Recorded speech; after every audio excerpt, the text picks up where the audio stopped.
What's going on, guys? Your boy Amazing here, back with another video, and in today's video, guys, we are here with the Should You Summon for the brand new Repose of Souls Hell, and we're going to be going over both her banner, her kit, and letting you guys know whether or not I think it's going to be worth summoning for you as a free-to-play, light spender, whale, whatever the case, guys. We're going to be going over all of that in today's video. If you guys do enjoy videos like this, man, definitely make sure to hit that like button and subscribe, as we are on the road to that 51,000 subscribers. I almost said 50,000 again. Bro, I'm autopilot for 50k, guys, but we already got 50k. We're on the road now to that 51,000 subscribers. Make sure to hit that like button, subscribe, guys. And with that out of the way, man, let's hop in and let's talk the kit of the character for Hell, and then we'll go over the banner and pretty much what I think is going to be the way to go about in terms of whether you should be summoning or skipping this character. So hopping into the character kit here, Stern Guidance is going to be the passive here. Increases applicable allies basic stats by 6% for each one participating in the battle. Applicable allies are going to be Unknown Race or Ragnarok. So obviously you have both those as the options. When applicable allies use 2 all target attacks, including ultimate moves during an allied turn, 2 debuffs are removed from each applicable ally. And then the hero gains the retrogression effect at the start of the battle for 2 turns. And retrogression is going to be attack related stats plus 20%.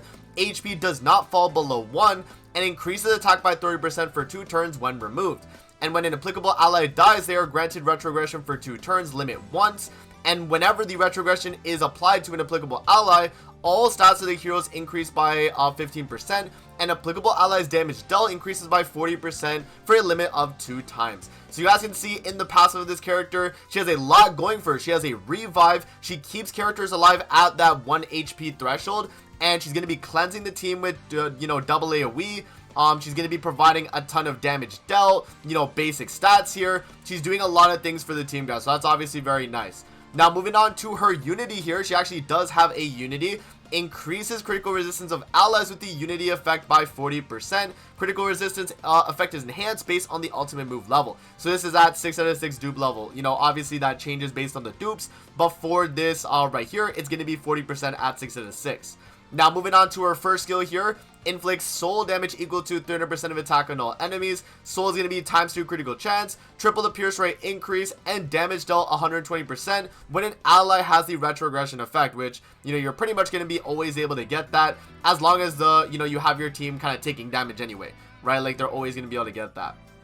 Now, Scolding Chop here inflicts cleave damage, which does not activate critical damage, equal to 350% of attack on all enemies, then decreases the damage dealt by 50% for 3 turns, and cleave is going to be additional damage equal to 75% of the critical damage you have minus 100%. So that obviously is going to be a very strong skill. You're not critting with this skill, but because it's not critting, you are getting that additional, damage equals to that 75%. So that's obviously very, very good. And then you're also, with that being said as well, it is a debuff skill, damage dealt lowering the enemy, which is really good too. Moving on to the ultimate here, guys, applies retrogression on all allies for 1 turn, then inflicts soul damage equal to 450% of attack on all enemies. And bear in mind, guys, this is at the 6 out of 6 dupe level. Soul is going to be 2 times critical chance, triple pierce rate, 120% damage dealt. Retrogression is going to be attack related stats plus 20%, HP does not fall below 1, and it increases attack by 30% for 2 turns when removed. Now for the dupe levels and whether or not this character is that dupe dependent, you can see here, guys, the main thing is the apply retrogression effect is going to be on oneself or all allies. So that's going to be from 1 out of 6 to 2 out of 6, but this is only through the ultimate, right? So if you get the retrogression through the passive, which is going to be the limit once for each ally, you're going to be able to get that, right? That's going to be completely fine. That's not going to be touched, right? This one is going to be for all allies if you ult. Right, so that's something to kind of take into account there. So this character is not necessarily dupe dependent in that sense, where she only really needs it if you're getting off the ultimate and you do want to have all your allies have the the revive effect. So just kind of bear that in mind. Now moving over to the banner though, guys, this is what it looks like right here. So honestly, not a crazy banner at all, guys. Let's actually open this up and zoom in here. But yeah, no, this banner is, I mean, what is this, guys? We have obviously the brand new Hell. We have Nasians, Gelda, the what is that? The red Goddess Elizabeth, the blue Wings Elaine, green Ludo, green Sariel, blue Tarmiel, red Mono, green Jericho, red Hauser, guys. Yeah, I mean, that filler right there is terrible. I'm gonna be honest, guys. The filler for this banner is not good at all. Nasians though is a really, really good character. Same with Gelder. They're both very good still. And Hell herself is a top tier character right now in the game, especially across PvP right now, which is where, you know, this character would be really good. So yeah, so that's going to be kind of the, you know, the way the banner is situated. Now the loyalty points, this is going to be something special with this banner.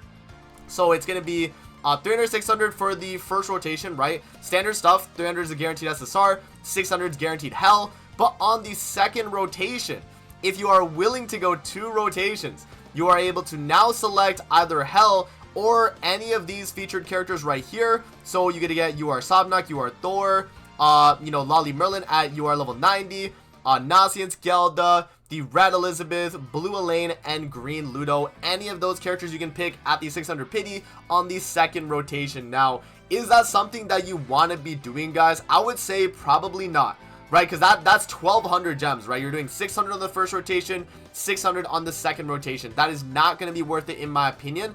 And yeah, no, I just see it as there's really no reason to actually, you know, go that deep on the banner, especially if you're going for a character even like, you know, Sobnok or Thor or even Nasians. Like, I see why you might want to do it, guys. Like, Nasians is obviously very good. I use them in a lot of my videos. I know a lot of people were like, yo, amazing, you run Nasians in all your human videos. I feel like I need them. But the thing is, right, do you want to spend 1,200 gems more than a festival banner to get Nasians? I don't think that's worth it, personally, right? I just don't see that being worth it. So yeah, I mean, it is a nice system, right? If you're someone that was already going to go 2 rotations, maybe you 6/6 Hell before you even hit this pity, you know, maybe you can pick one of these other characters. But again, it's definitely a cash grab type system where they're trying to get you to continue spending on the banner. So yeah, guys, in terms of whether or not you should be summoning, though, at the end of the day, I'm gonna be honest, guys, I think this banner is a fairly easy skip for a lot of you guys.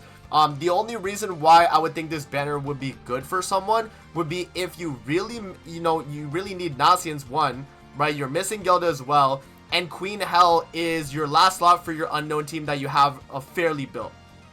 That's the thing that I'm at kind of right now, is like the only reason why you'd want to summon for this character is if you have a, you know, unknown team just kind of ready for her, and if you have like Milam, you know, Sobnok, a bunch of these other really strong unknowns that you can run alongside her to be successful in PvP. So my thing right now is like, okay, you know, if you like unknowns and you do invest in the team, this Hell is better than the previous one, 100%. This one's providing a ton of revive for the team and a bunch of stats, a bunch of damage.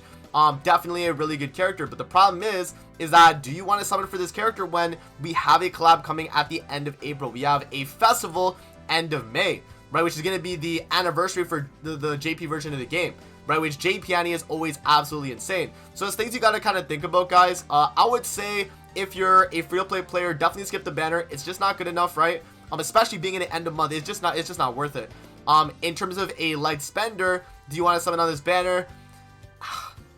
Maybe go 600, right? If you do want a collection for this character, she is, you know, fairly good, right? I mean, unknowns are going to be top of the meta most likely, just based on what she's able to do for the team with the revive. I mean, you're guaranteed living turn 1, turn 2, you have a chance of dying. But yeah, I mean, this character is just absurd, guys. So yeah, I mean, I would say for a light spender, maybe go 1 copy, and then if you're a whale, you're gonna summon, you're gonna go to this you know, second mileage, and you're gonna pick whatever dupe you need, right?